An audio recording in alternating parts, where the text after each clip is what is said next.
నమస్కారం NSTV news కి స్వాగతం. నా పేరు సంధ్య. ముందుగా వార్తల్లోని ముఖ్యాంశాలు.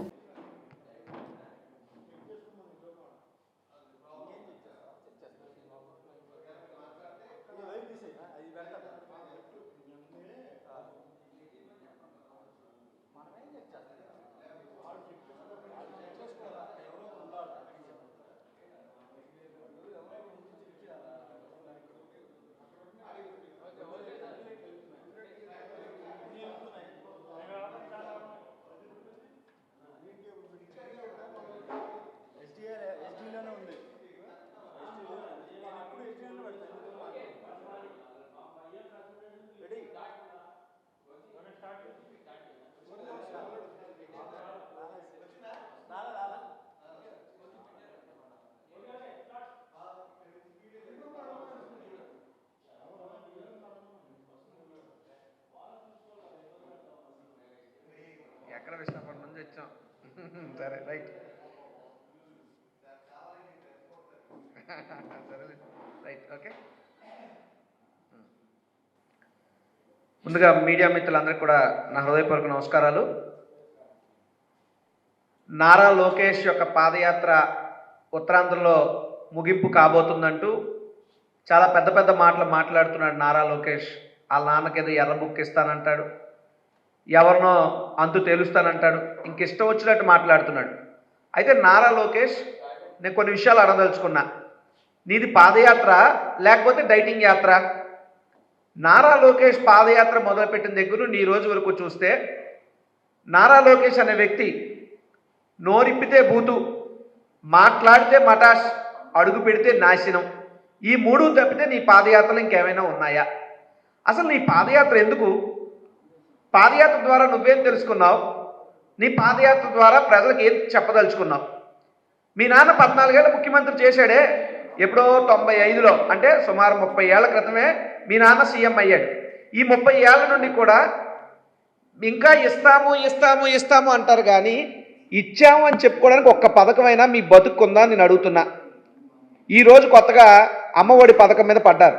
అమ్మఒడి పథకం అట మామయ్య గండి అమ్మఒడి అని రాశారు. అంటే ఆ రాసినటువంటి పచ్చ మీడియా సంస్థ కానీ, లేదా మీ నాయకులు వాళ్ళ పిల్లలు వాళ్ళ పిల్లలు కూడా విదేశాలకు వెళ్ళాలి, కార్పొరేట్ విద్యలు నేర్చుకోవాలి, కానీ సగటు పేదవాడు కడు బేదవాడు కార్పొరేట్ స్కూళ్ళకు ధీటుగా అభివృద్ధి చెందుతున్నటువంటి సర్కారీ బడికి వెళ్ళి ఇంగ్లీష్ మీడియం నేర్చుకుంటే మీకెందుకు అంత కడుపుమంట? అంటే పాయసాల జీడిపప్పు తినే మీలాంటి వాళ్ళకి సగటు పేదవాడి గెంజిలో ఒప్పు చూసి గొనుకుడు ఎందుకు అని నేను అడుగుతున్నా. మీ నాన్న పేరు చెబితే, నారా లోకేష్ మీ నాన్న పేరు చెబితే నీకే ఒక్క పథకం అంటే ఒక్క పథకం గుర్తు రావట్లేదే, ఇంకా ప్రజలకు మీ నాన్న ఎందుకు గుర్తొస్తాడు? అసలు మీ నాన్న ఎందుకు గుర్తు రావాలి ప్రజలకి? ఈరోజు ఒక జగన్మోహన్ రెడ్డి గారు అంటే ఒక ఆసరా పథకం తీసుకున్నా, లేదు అంటే ఒక పెన్షన్ పథకం తీసుకున్నా, ఇంటింటికి వచ్చి పెన్షన్లు ఇస్తున్నారు కాబట్టి జగన్మోహన్ రెడ్డి గారిని పేదవారు లేదా ముసలివారు అబ్బాతాతలు గుర్తుపెట్టుకుంటారు. మరి మీ నాన్నని ఎందుకు గుర్తుపెట్టుకోవాలి? అసలు మీ నాన్న ఎందుకు గుర్తొస్తాడు? జగన్మోహన్ రెడ్డి గారు అంటే నాడు నేడు ద్వారా స్కూల్స్ అభివృద్ధి చేస్తున్నారు, హాస్పిటల్స్ అభివృద్ధి చేస్తున్నారు కాబట్టి జగన్మోహన్ రెడ్డి గారిని ఎల్లకాలం గుర్తుపెట్టుకుంటారు. కానీ మీ నాన్న అయిన చంద్రబాబుని ఎందుకు గుర్తుపెట్టుకుంటారు? ఏం ఉద్ధరించాడని గుర్తుపెట్టుకుంటాడు? భవిష్యత్తులో మీ నాన్న ఏం ఓడబడుస్తాడని మళ్ళీ అవకాశం ఇవ్వాలని అడుగుతున్నావు. ఒక రాజశేఖర రెడ్డి గారు అంటే ఫ్రీ పవర్ స్కీమ్ గుర్తొస్తుంది, ఒక జగన్మోహన్ రెడ్డి గారు అంటే ఉచిత పంట బీమా గుర్తొస్తుంది, సచివాలయం అంటే జగన్మోహన్ రెడ్డి గారు గుర్తొస్తారు, వాలంటీర్ వ్యవస్థ అంటే జగన్మోహన్ రెడ్డి గారు గుర్తొస్తారు, యువకులకి ఒకే దఫాలో లక్షల్లో ఉద్యోగాలు ఇవ్వడం అంటే జగన్మోహన్ రెడ్డి గారు గుర్తొస్తారు. కానీ మరి మీ నాన్న చంద్రబాబు ఎందుకు గుర్తొస్తాడు? దేనికి గుర్తు రావాలి మీ నాన్న చంద్రబాబు? జగన్మోహన్ రెడ్డి గారు అనే వ్యక్తి ఏదైనా పోరాడి సాధిస్తాడు, కష్టపడతాడు. He is a creator, he created sensation. కానీ చంద్రబాబు అనే వ్యక్తి ఎవరో చేసిన పనికి వచ్చి మేకప్ వేస్తాడు. అందుకే నేను చెప్తున్నా, జగన్మోహన్ రెడ్డి గారు అనే వ్యక్తి is a creator, but Chandrababu is a decorator. Chandrababu makeup management చేయడంలో ప్రపంచంలో దిట్ట చంద్రబాబు. అదేవిధంగా జగన్మోహన్ రెడ్డి గారు అంటే ఒక 30 లక్షల ఇళ్ల పట్టాలు గుర్తొస్తాయి, ఒక 22 లక్షల ఇల్లు నిర్మాణం గుర్తొస్తుంది. మరి చంద్రబాబు నాయుడు అంటే ఏం గుర్తొస్తుంది? ఏం గుర్తు రావాలి? నువ్వు చెప్తున్నావే లోకేష్ 3000 కిలోమీటర్లు పాదయాత్ర చేశాను అని. ఈ 3000 కిలోమీటర్ల నీ పాదయాత్రలో 30 ఏళ్ల మీ నాన్న చంద్రబాబు అన్యాయాలే కనబడతాయి తప్పితే ఒక్కటంటే ఒక్క అభివృద్ధి కనబడుతుందా అని నేను అడుగుతున్నా. చాలా ఎక్కువ మాటలు మాట్లాడుతున్నావు. జగన్మోహన్ రెడ్డి గారిని పట్టుకుని సైకో సైకో అంటున్నావు. ప్రజలకి మంచి చేసేవాడు నీ దృష్టిలో సైకోనా అని నేను చంద్రబాబుని నారా లోకేష్ని అడుగుతున్నా. పేద వర్గాలని, కడు పేదవాళ్ళని, ఎస్సీ ఎస్టీ బీసీ మైనారిటీలని అభివృద్ధి పదంలో నడుపుతుంటే, రాష్ట్రాన్ని అభివృద్ధి చేస్తుంటే, సంక్షేమ ఫలాలు అందిస్తుంటే అలా చేసేవాడు మీ దృష్టిలో సైకోనా? చెప్పాలి నారా లోకేష్ కానీ చంద్రబాబు కానీ. ఎందుకు అడుగుతున్నానంటే, రాక్షసుల కళ్ళకి, నరరూప రాక్షసుల కళ్ళకి భగవంతుడు అనేవాడు ఎప్పుడూ శత్రువుగానే కనబడతాడు. సో ప్రజలని పీక్కు తినేలాంటి నారాసుల రాక్షసులైనటువంటి చంద్రబాబుకి, లోకేష్కి పేద ప్రజలకు మేలు చేసే భగవంతుడు లాంటి జగన్మోహన్ రెడ్డి గారు మీ కంటికి సైకోలానే కనబడతాడు, కానీ ప్రజలకు మాత్రం దేవుళ్ళ కనబడతాడు. నేను అడుగుతున్నా నారా లోకేష్, నువ్వు ఇన్ని పెద్ద మాటలు మాట్లాడుతున్నావే, నువ్వే గనక నారా చంద్రబాబు నాయుడు కొడుకుగా పుట్టి ఉండకపోతే, నారా లోకేష్ నిన్నే, నువ్వు నారా చంద్రబాబు నాయుడు కడుపున కొడుకుగా పుట్టి ఉండకపోతే ఎన్టీఆర్ భవన్ గేట్లు తుడిచేదానికైనా నువ్వు పనికొస్తావా? నువ్వు ఆలోచించుకో. నారా లోకేష్ అనే వ్యక్తి నీ నెత్తి మీద రూపాయి పెడితే పావలాగా నిన్ను ఎవడో కొండే. నీకు ఎందుకు వచ్చినటువంటి పోతుకౌర్లు? జగన్మోహన్ రెడ్డి గారి పేరు చెప్తే ఈరోజు ఎన్నో గుర్తొస్తున్నాయి. ఒక ఫ్యామిలీ హెల్త్ డాక్టర్ క్లినిక్ కానీ, ప్రోగ్రామ్ కానీ, లేదా పౌర సేవలు నేరుగా ఇంటి వద్దకే కానీ, ఒక caste certificate, income certificate, residence certificate ఏది కావాలన్నా ప్రజల వద్దకే పాలన వెళ్తుంది, ఇంటికే రేషన్ వస్తుంది, ఇంటికే పెన్షన్ వస్తుంది. జగన్మోహన్ రెడ్డి గారి పేరు చెప్తే ఇన్ని పథకాలు గుర్తొస్తున్నాయి. మరి మీ నాన్న పేరు చెప్తే ఒక్క పథకం గుర్తొస్తుందా? ఏం గుర్తొస్తుంది? అసలు ఎందుకు గుర్తు రావాలి? మీ నాన్న నువ్వు కలిపి చేసింది ఏమిటి గడిచినటువంటి 30 ఏళ్లలో? మీ నాన్న ముఖ్యమంత్రి అయిన దగ్గర నుండి నేటి వరకు. కాబట్టి ప్రజలను ఇంకా మభ్య పెడదాం అనేటువంటి ఆలోచనలో ఏదైనా మీరుంటే మాత్రం చాలా తప్పు, పొరపాటు అవుతుంది. అందుకే జగన్మోహన్ రెడ్డి గారు అనే వ్యక్తి ఈ రాష్ట్ర ప్రజలు ఎలా గుర్తుంటారంటే, జగన్ గారికి చంద్రబాబుకు ఉన్నటువంటి తేడా, జగన్మోహన్ రెడ్డి అనే వ్యక్తి నమ్మకానికి అమ్మ వంటి వాడు, కానీ చంద్రబాబు అనే వ్యక్తి ఆ నమ్మకాన్ని కూడా అమ్మకానికి పెట్టేవాడు. అది చంద్రబాబు నాయుడికి, జగన్మోహన్ రెడ్డి గారికి ఉన్నటువంటి తేడా. ఈరోజు రాష్ట్రంలో అమలవుతున్నటువంటి ఇన్ని ప్రభుత్వ పథకాలు కానీ, ఇంత సంక్షేమం, ఇంత అభివృద్ధి కానీ, ఇదంతా చూసి వారవల్లేక కడుపు మంటతో మీరు చేస్తున్నటువంటి దిక్కుమాల విమర్శలు, పనికిమాలిన రాతలు.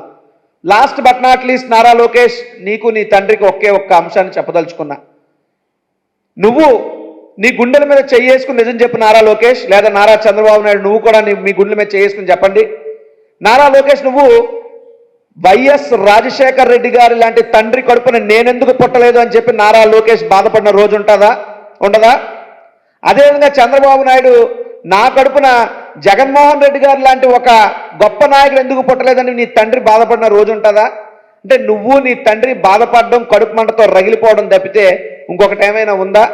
మీ యొక్క కడుపు మంటని తీర్చుకోవడానికి రాష్ట్ర ప్రజలకు అందుతున్నటువంటి పథకాల మీద రెచ్చిపోయి తప్పుడు రాతలు రాస్తే ప్రజలు చూస్తూ కూర్చోడానికి సిద్ధంగా లేరు. మరొకసారి మీకు ఏ విధమైనటువంటి అవకాశం ఇవ్వడానికి కూడా ప్రజలు సిద్ధంగా లేరు. ఖచ్చితంగా జగన్మోహన్ రెడ్డి గారు లాంటి అద్భుతమైనటువంటి పాలననే ప్రజలు కోరుకుంటున్నారు. కాబట్టి ఎల్లప్పుడూ ప్రజలు జగన్మోహన్ రెడ్డి గారు చేసిన అభివృద్ధి, సంక్షేమం గుర్తుంటుంది, కానీ చంద్రబాబు నాయుడు అంటే ఆయన చేసిన మోసం, దగా గుర్తుంటుంది. అందుకే జగన్మోహన్ రెడ్డి గారు నమ్మకం, పట్టుదల, విజయం, కష్టం అది జగన్మోహన్ రెడ్డి గారి డిఎన్ఏ అయితే, మోసం, దగా, కుట్ర, వెన్నుపోటు చంద్రబాబు నాయుడు యొక్క డిఎన్ఏ. మరోసారి ప్రజలు మోసం చేయడానికి వస్తున్నారు తప్పితే రాష్ట్ర ప్రజలను బాగు చేస్తాం, మంచి చేస్తాం అన్నటువంటి మాట ఎక్కడా మాట్లాడే పరిస్థితి లేదు. కాబట్టి నారా లోకేష్, నువ్వు ఇలాంటి పాదయాత్రల పేరు చెప్పి ఎన్ని తిరిగినా, ఎన్ని ఎర్ర బుక్కులు రాసుకున్నా, దాని బదులు రాంగ్ కోట్ రాసుకుంటే పుణ్యం వస్తా తప్ప ఎర్ర బుక్ రాసుకోవడం వల్ల నీ చేతులు నొప్పి తప్పితే దానివల్ల నీకు ఒరిగేది ఏం లేదు, మాకు తరిగిపోయేది ఏం లేదు. కాబట్టి నీ బెదిరింపులు, బడాయి మాటలు ఇంకెక్కడన్నా చూపించుకొని నారా లోకేష్ అని చెప్పి నారా లోకేష్కి హితో పలుకుతా ఉన్నా. Thank you.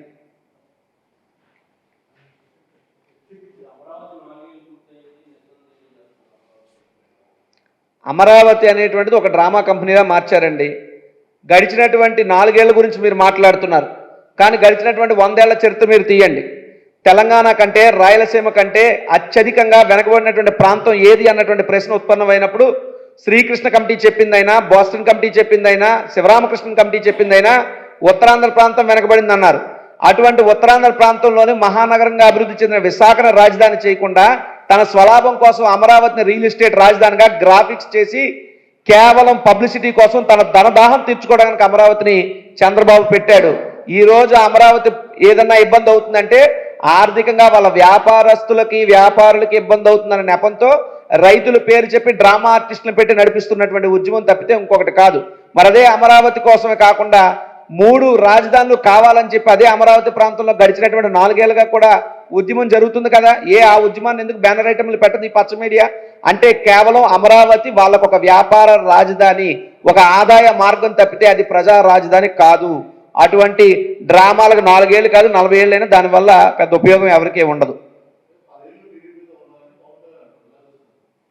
అంటే ఇన్నాళ్ళు నేనేమనుకున్నా అంటే 24 వరకు ఎలక్షన్స్ వరకు పవన్ ఉంటాడని అనుకున్నాను, కానీ ఈ ప్యాకేజీ డీలింగ్ మరో 10 ఏళ్ల వరకు అప్పుడే మాట్లాడేసుకున్నాడని, కమిషన్ కాంట్రాక్ట్ 10 ఏళ్ళకి, అంటే చూడండి ఫ్యూచర్ ఎండీవర్స్ గురించి కూడా ఆలోచించేసి భవిష్యత్తులో 10 ఏళ్ళు చంద్రబాబుతోనే ఉంటానని చెప్పి బహుశా ప్యాకేజ్ తీసేసుకుని సూట్ కేసులు అందిపోయి ఉంటాయి, అందుకే ఇంకో 10 ఏళ్ళు కూడా ఉంటానని చెప్పి అంత బహిరంగంగా ప్రకటిస్తున్నాడంటే అంతకన్నా సిగ్గు చేయట్లేదు. అంటే ఇంకో 10 ఏళ్ళు చంద్రబాబు కాడి మోస్తాను, చంద్రబాబు చెప్పులు నెత్తిని పెట్టుకుని తిరుగుతానని పవన్ కళ్యాణ్ అంటున్నాడంటే నిజంగా సిగ్గుపడాల్సింది, బాధపడాల్సింది ఆ జన సైనికులు, పవన్ కళ్యాణ్ అభిమానులు. థ్యాంక్ యూ అన్న.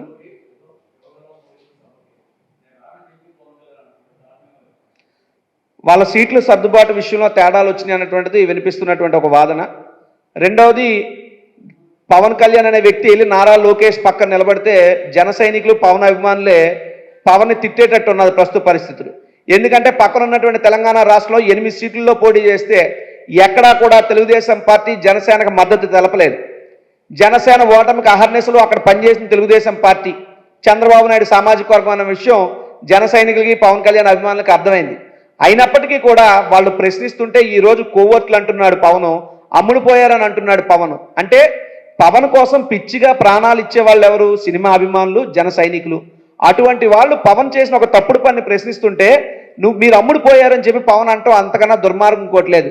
జన సైనికులు, పవన్ అభిమానులు అమ్ముడు పోయారని పవన్ అంటున్నప్పుడు మరి ఇన్నాళ్ళు చంద్రబాబు నాయుడు కాడు మోసిన పవన్ కళ్యాణ్ చంద్రబాబు నాయుడు కమ్ముడు పోయాడని మేము అంటంలో తప్పే ఉంటుంది. కాబట్టి ఏమిటంటే వాళ్ళ యొక్క అంతర్గత విభేదాలు బయటపడేటటువంటి అవకాశం ఉంది. మీరు ఎక్కడ చూసినా, ఒక అనకాపల్లి చూసినా, ఒక పిఠాపురం చూసినా, ఒక జగ్గంపేట చూసినా, ప్రతి చోట కూడా జనసేన టీడీపీ పొత్తు అంటే అవి చిత్తే అవుతుంది తప్పితే ఆ ఎత్తులు ఎక్కడ పారటం లేదు. సో ఆ యువగలం పాదయాత్రలు ఏమైనా గొడవలు అవుతాయని చెప్పి పవన్ రావటం మానేసి ఉంటాడని చెప్పి నా అభిప్రాయం. ఇదండి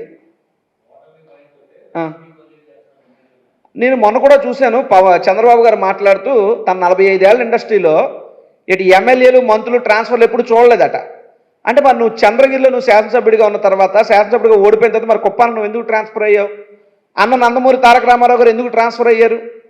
లేదా మీ పార్టీలో ఉన్నటువంటి గంటా శ్రీనివాసరావు విశాఖపట్నం ఎలక్షన్కో నియోజకవర్గం, ఓసారి అనకాపల్లి అంటాడు, ఓసారి చోడవరం అంటాడు, ఓసారి భీమిలు అంటాడు, ఓసారి విశాఖ ఉత్తరం అంటాడు, రేపు ఎక్కడ అంటాడో తెలియదు. మరి అటువంటి వ్యక్తులందరూ పెట్టి నువ్వేం చేస్తున్నావు? ఇంకా పైపెచ్చి ఏమన్నావు? దళితులను మాత్రమే ట్రాన్స్ఫర్ చేస్తున్నారన్నావు. మరి నీ పార్టీలో ఉన్నటువంటి నీ తెలుగు మహిళా అధ్యక్షురాలు, పాయకరావుపేట మాజీ శాసనసభ్యురాలు వంగలపూడి అనితిని పాయకరావుపేట నుంచి కొవ్వూరుకి నువ్వు ఎందుకు ట్రాన్స్ఫర్ చేసావు?